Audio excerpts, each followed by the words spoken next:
कहते हैं राजनीति अगर गिरने पर आ जाए तो किस हद तक गिर सकती है, इसका अंदाजा कोई नहीं लगा सकता।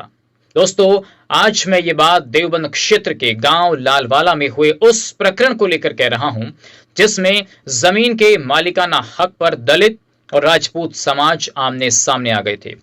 मैंने पश्चिम उत्तर प्रदेश में दलित समाज वर्सेस राजपूत के बीच हो रहे विवाद पर एक वीडियो बनाया था और उसमें मैंने सवाल उठाया था कि क्या जानबूझकर ऐसा किया जाता है जहां एक तरफ दलित हैं तो दूसरी तरफ राजपूत। तो दोस्तों, अब जो लालवाला गांव में हुआ है उसके बाद जो खुलासे हो रहे हैं उसने सबकी आंखों के पर्दे हटा दिए हैं। आज आपको सहारनपुर पुलिस प्रशासन ने जो खुलासे किए हैं वो बताने जा रहा हूं और बहुत हैरान करने वाले वो खुलासे हैं जो आपको देखने और सुनने भी चाहिए। दोस्तों, मैं आपको वो वीडियो सुनवाने जा रहा हूँ। हिंसा करने का प्रयास किया। इसमें मूल उद्देश्य ये था कि वहां एक जमीन है जिसको कब्जा करने का प्रयास बहुत दिन से चल रहा था और कुछ लोगों ने एक षड्यंत्र रचा और ये डिसाइड किया कि इसको एक त्योहार के दिन इसको हम लोग वहां पर चढ़ाई करें, वहां पर एक हिंसा फैलाएं और माहौल को रंग ऐसा दें जैसे कि ये दो कम्युनिटीज के बीच में झगड़ा है, जबकि शुद्ध रूप से ये एक भूमि विवाद था दोनों के बीच में।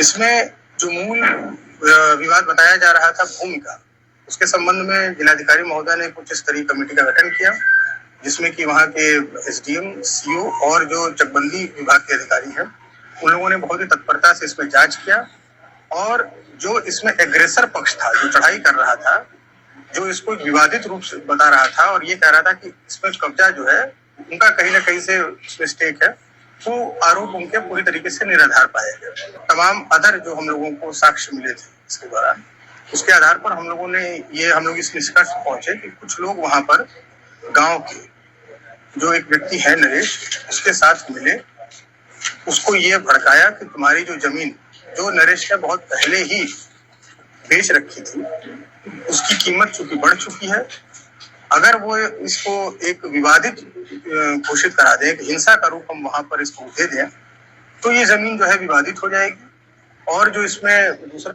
तो दोस्तों, आपने सुन लिया एसएसपी साहब क्या कुछ कह रहे हैं। अब दोस्तों, कैसे दलित वर्सेस राजपूत के झगड़े की सियासत को चमकाया जा रहा है उसका भी अब पर्दाफाश हो गया है। सहारनपुर पुलिस ने इस पर से पर्दा हटा दिया है। जो सवाल मैंने पिछली वीडियो में उठाया था वो सवाल बहुत से लोगों को नागवार गुजरा, लेकिन सच हमेशा सच होता है और सच कहते भी हैं कि वो कड़वा भी होता है। तो दोस्तों, उससे भी ज्यादा कड़वा घूंट पीने के लिए उन लोगों को तैयार हो जाना चाहिए जो मैं आगे वीडियो में बताने जा रहा हूं, क्योंकि उससे शायद कुछ अंधभक्त सुन नहीं पाएंगे।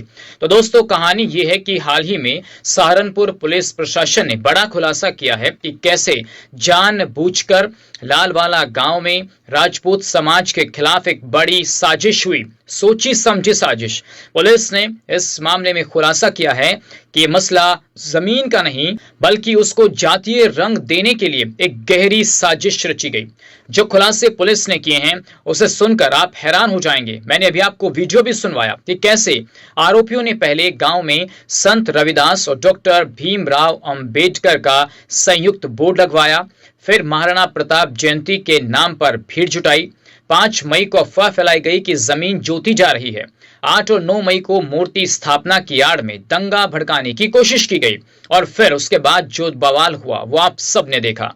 तो दोस्तों, आज मैं सवाल पूछ रहा हूं कि क्या वाकई में मसला 2 बीघा जमीन के बनावे का है या मसला पश्चिम उत्तर प्रदेश के माहौल को खराब करने का है और राजपूत समाज को इसमें विलन करार देने का है। दोस्तों, आखिर कौन वो लोग हैं जो पश्चिम उत्तर प्रदेश को जातीय हिंसा में धकेलना चाहते हैं? कौन वो लोग हैं जो उत्तर प्रदेश की सरकार पर विशेष जाति का टैग लगाकर राजपूत समाज को बदनाम कर रहे हैं?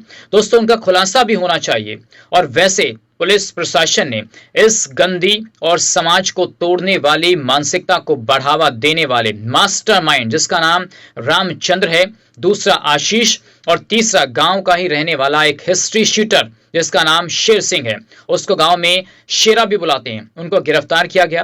तीनों ही एससी समाज से ताल्लुक रखते हैं और अब इनके तार किससे जुड़े हैं, कौन वो लोग हैं जो पश्चिम उत्तर प्रदेश का माहौल खराब कर रहे हैं, इसकी जांच भी पुलिस कर रही है।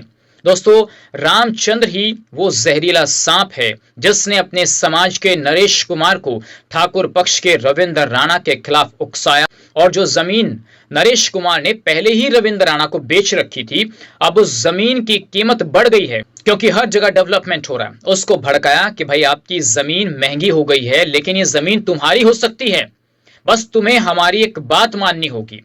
दोस्तों, ये दंगई दो पक्षों के करीब 15 साल पुराने व्यक्तिगत जमीन विवाद का फायदा उठा रहा था और उसे जातीय हिंसा और बड़े सांप्रदायिक संघर्ष को अंजाम देना चाहता था ताकि विवादित जमीन पर जबरन कब्जा किया जा सके। सहारनपुर के जिलाधिकारी ने इस जमीन के तमाम दस्तावेज निकलवाए, जिसमें दोस्तों अब ये सच और ये दूध का दूध पानी का पानी हो गया है कि जमीन नरेश कुमार के परिवार ने पहले ही रविंद्र राणा को बेच दी थी। लेकिन अब हैरान और दुखद करने वाली बात यह है दोस्तों कि जो कानून दलित समाज के उत्थान के लिए बनाए गए थे, आज राजनीति इतनी गंदी हो गई है कि दलित समाज के हित में बनाए गए कानूनों का दुरुपयोग दूसरे समाज के लिए किया जा रहा है। खुद पुलिस ने खुलासा किया है कि साजिशकर्ताओं ने नरेश से कहा कि तुम्हें दूसरे पक्ष के घर पर चढ़ाई करनी है, हम तुम्हारे साथ हैं, और ये लोग डर कर भाग जाएंगे। फिर SC ST जैसे कानून हमारे पक्ष में जो बनाए गए हैं उनका हम प्रयोग करेंगे, इन लोगों को जेल भेजेंगे, सलाखों के पीछे पहुंचाएंगे और जमीन हमारी हो जाएगी। दोस्तों, ये बात जरूर और बारीकी से आप सबको समझनी चाहिए कि मसला सिर्फ राजपूत समाज से जुड़ा हुआ बिल्कुल नहीं है। ऐसे अनेकों मामले पश्चिम उत्तर प्रदेश के अंदर सामने आ रहे हैं जहां पर गुर्जर समाज हो, जाट समाज हो, अन्य कोई दूसरा समाज हो, कुछ लोग इस कानून का गलत इस्तेमाल कर रहे हैं। राजनीतिक दुश्मनी निकालने के लिए इस तरीके के कानूनों का इस्तेमाल हो रहा है। राजनीतिक साजिश के तहत इतना ही नहीं, दिन भी महाराणा प्रताप जयंती का चुना गया। इन लोगों की मानसिकता देखिए आप। अब पुलिस जांच में यह बात सामने आई है कि आरोपियों ने गांव में तनाव बढ़ाने और भीड़ जुटाने के लिए भीम आर्मी और भीम सेना के स्थानीय कार्यकर्ताओं से संपर्क किया, और कहा तो ये जा रहा है कि उनको गुमराह किया गया और अपनी तरफ शामिल किया गया, दलितों का नाम लेकर दलित वर्सेस राजपूत करने के लिए। और दोस्तों, यही कारण है कि घटना के तुरंत बाद पुलिस ने कानून व्यवस्था बनाए रखने के लिए, चाहे भीम आर्मी के नेता हो, आजाद समाज पार्टी के नेता हो, कोई सांसद हो, कोई भी पदाधिकारी हो, सबको हाउस अरेस्ट कर लिया। और इतना ही नहीं, चंद्रशेखर जो सांसद हैं उनको भी नजरबंद किया गया। अब इस विचारधारा से आने वाले तमाम संगठनों से भी हो सकता है कि आने वाले समय में पूछताछ हो, लेकिन इस बात से इनकार नहीं किया जा सकता इन संगठनों ने भी इस आग में घी डालने का काम किया जो उन्हें नहीं करना चाहिए था। तो अब आप इस पूरी कहानी और इस पूरे खेल को समझ गए होंगे कि पश्चिम उत्तर प्रदेश में आखिर क्या हो रहा है और कैसे एक जाति विशेष को टारगेट करके खुद की राजनीति को चमकाने की कोशिशें हो रही हैं। और क्या समाज में जहर घोलकर दोस्तों खुद की राजनीति में कोई बड़ा नाम कमा सकता है? आज आप जिन लोगों के खिलाफ राजनीति कर रहे हैं, जिनको गालियां दे रहे हैं, फिर सत्ता आने पर उनको बड़े बड़े विभाग भी बांटे जाते हैं। ये इतिहास है उत्तर प्रदेश का। याद कीजिए, तिलक, तराजू और तलवार, इनको मारो जूते चार, और सत्ता में आते ही कैबिनेट मंत्री जैसे महत्वपूर्ण पद बांटे गए। तो राजनीति कभी किसी की सगी नहीं होती। इसलिए कहता हूं कि आपसी भाईचारा खराब मत करो। ऐसी घटनाओं के पीछे ऐसे ही रास्ते लोग अपनाते हैं जिन्हें सामने आने में वक्त लगता है, लेकिन सच कभी छुपाए नहीं छुपता। आज के लिए बस इतना ही। नमस्कार।